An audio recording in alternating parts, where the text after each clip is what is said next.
Hello, I'm going to talk today about Matthew 15, which is our chapter for today.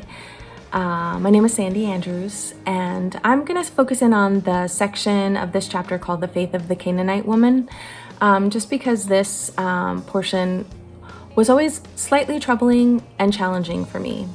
And I'll just talk a little bit about that.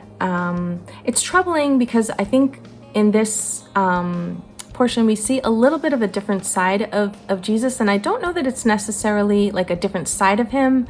It's just a different way of him interacting with a person, but it's always for a good purpose. Obviously, he always has good purpose in mind, right? So this is when Jesus is entering a Gentile region after having been challenged by the Pharisees about the disciples not washing their hands before they eat dinner or eat food, which is not even part of the Jewish law. So anyway, so he moves on, and there's a Canaanite woman who is a Gentile, and she comes crying out to him. And it's always interesting to me that she cries out, "Lord, Son of David, have mercy on me." Number one, she calls him Lord, Son of David. She knows who he is, and she knows what his purpose is, and she has faith in that. And she has faith in it because she says, "Have mercy on me."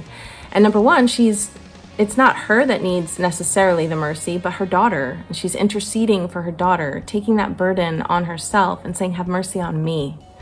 I always found that interesting. Jesus doesn't answer her.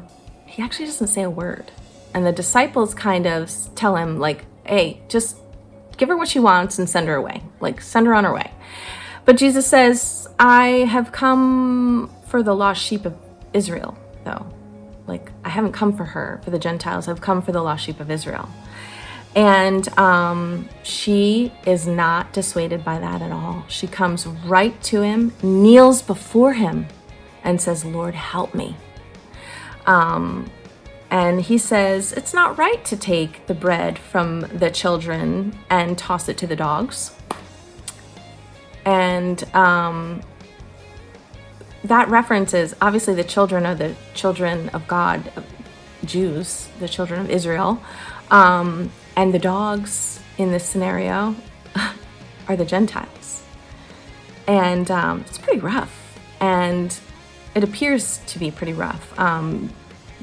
Jesus is using the terminology of some of the Jews toward the Gentiles in speaking with this Gentile woman.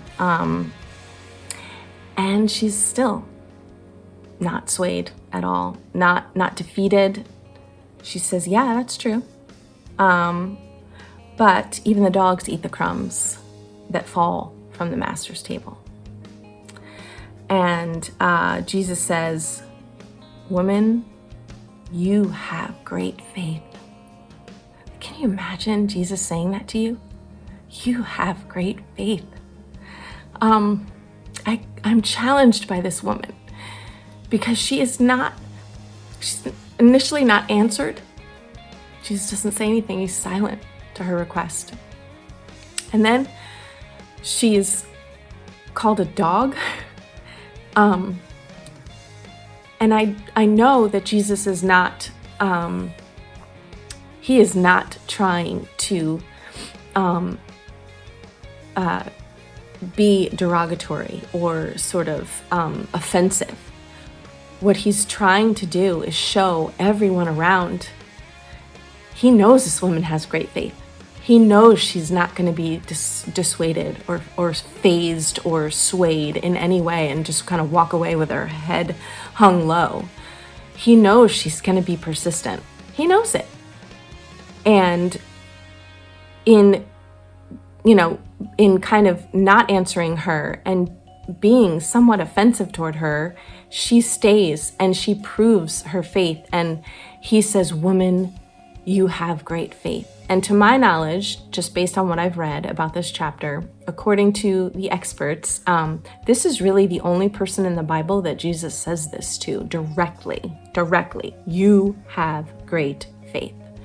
And it's a woman, and she's a Gentile.